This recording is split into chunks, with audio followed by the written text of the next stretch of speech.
आज लेकर उपस्थित है प्रेमचंद की कहानी जिसका नाम है ठाकुर का कुआं। जोखू ने लोटा मुंह से लगाया तो पानी में सख्त बदबू आई। गंगी से बोला, यह कैसा पानी है, हमारे बांस के पिया नहीं जाता। गला सूखा जा रहा है और तू सड़ा पानी पिलाए देती है। गंगी प्रतिदिन शाम को पानी भर लिया करती थी। कुआं दूर था, बार बार जाना मुश्किल था। कल वह पानी लाई तो उसमें बू बिल्कुल न थी। आज पानी में बदबू कैसी?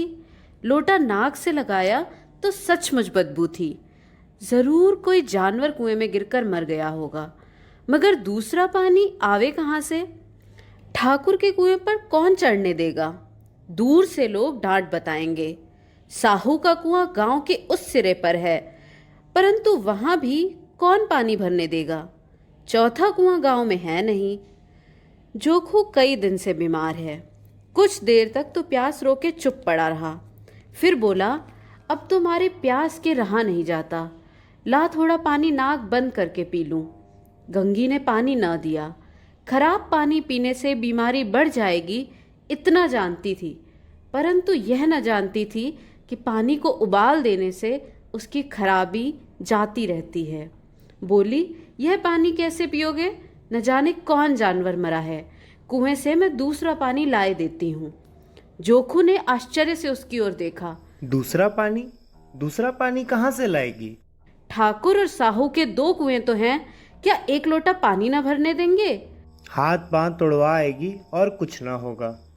बैठ चुपके से। ब्रह्म देवता आशीर्वाद देंगे, ठाकुर लाठी मारेंगे, साहू जी 1 के 5 लेंगे। गरीबों का दर्द कौन समझता है? हम तो मर भी जाते हैं तो कोई द्वार पर झांकने नहीं आता। कंधा देना तो बड़ी बात है, ऐसे लोग कुएं से पानी भरने देंगे?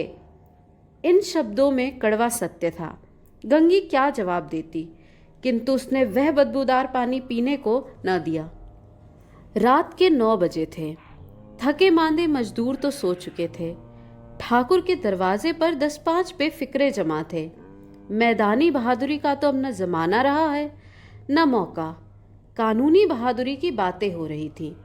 कितनी होशियारी से ठाकुर ने थानेदार को एक खास मुकदमे में रिश्वत दे दी और साफ निकल गए।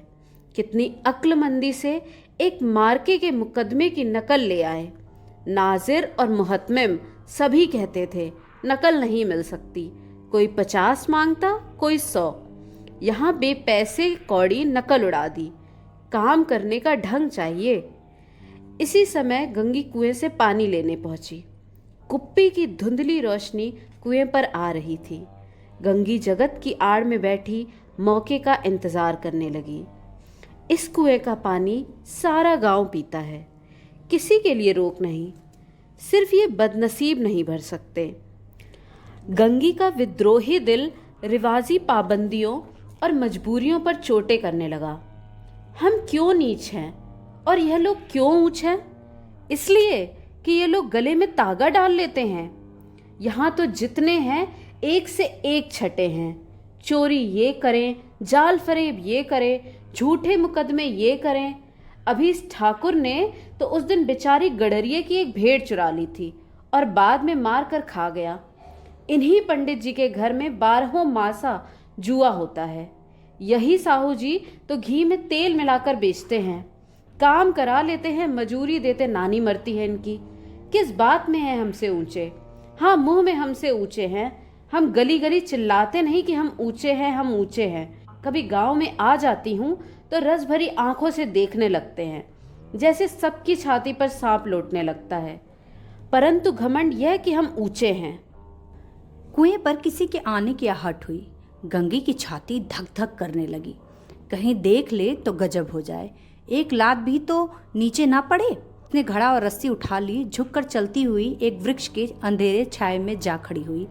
कब इन लोगों को दया आती है किसी पर? बेचारे महंगू को तो इतना मारा कि महीने लहू थूकता रहा, इसीलिए कि उसने बेगार न दी थी। उस पर ये लोग ऊंचे बनते हैं। कुएं पर 2 स्त्रियां पानी भरने आए। इनमें बातें हो रही थी। खाना खाने चले तो हुक्म हुआ कि ताज़ा पानी भर लाओ, घड़े के लिए पैसे नहीं हैं। हम लोगों को आराम से बैठे देखकर जैसे मर्दों को जलन होती है। हाँ, यह तो ना हुआ कि कलसिया उठाकर भर लाते, बस हुक्म चला दिया कि ताजा पानी भर लाओ, जैसे हम लौंडिया ही तो हैं। लौंडिया नहीं तो और क्या हो तुम, रोटी कपड़ा नहीं पाती? 10-5 रुपए छीन झपट कर ले लेती हो। लौंडिया कैसी होती हैं? मत लजाओ दीदी, छीन भर आराम करने को जी तरस कर रह जाता है। इतना काम किसी दूसरे के घर कर देती तो इससे कहीं आराम से रहती, ऊपर से वह एहसान मानता अलग। यहाँ काम करते करते मर जाओ, पर किसी का मुंह सीधा नहीं होता। दोनों पानी भरकर चली गईं तो गंगी वृक्ष के छाया से निकली और कुएं की जगत के पास आई। बेफिक्रे चले गए थे। ठाकुर भी दरवाजा बंद कर अंदर आंगन में सोने जा रहे थे। गंगी ने क्षणिक सुख की सांस ली। किसी तरह मैदान तो साफ हुआ। अमृत चुरा लाने के लिए जो राजकुमार किसी जमाने में गया था, वह भी शायद इतनी सावधानी के साथ और समझबूझ से ना गया होगा। गंगी दबे पांव कुएं की जगत पर चढ़ी। विजय का ऐसा अनुभव उससे पहले कभी ना हुआ। उसने रस्सी का फंदा घड़े में डाला, दाएं बाएं चौकन्नी दृष्टि से देखा, जैसे कोई सिपाही रात को शत्रु के किले में सुराग कर रहा हो। अगर इस समय वह पकड़ ली गई तो उसके लिए माफी की रियायत की रत्ती भर भी उम्मीद नहीं। अंत में देवताओं को याद करके उसने कलेजा मजबूत किया और घड़ा कुएं में डाल दिया। घड़े ने पानी में गोता लगाया, बहुत ही आहिस्ता, जरा भी आवाज ना हुई। गंगी ने 2-4 हाथ जल्दी जल्दी मारे। घड़ा कुएं से मुंह तक आ पहुंचा। कोई बड़ा शहजोर पहलवान भी इतनी तेजी से उसे न खींच सकता। गंगी झुकी कि घड़े को पकड़कर जगत पर रखे कि एकाएक ठाकुर का दरवाजा खुल गया। शेर का मुंह इससे अधिक भयानक न होगा। गंगी के हाथ से रस्सी छूट गई। रस्सी के साथ घड़ा धड़ाम से पानी में गिरा और कई क्षण तक पानी में हलकोरे की आवाजें सुनाई देती रहीं। ठाकुर कौन है, कौन है? पुकारते हुए कुएं की तरफ आ रहे थे और गंगी जगत से कूदकर भागी जा रही थी। घर पहुंचकर देखा तो जोखू लोटा मुंह से लगाए वही मैला गंदा पानी पी रहा था। तो ये थी प्रेमचंद की कहानी ठाकुर का कुआं। हर युग में प्रेमचंद का होना अनिवार्य है। उससे भी अधिक महत्वपूर्ण है कि उन्हें पढ़ा जाए, समझा जाए और उनकी कहानियों से मिली सीख की गांठ बांध ली जाए।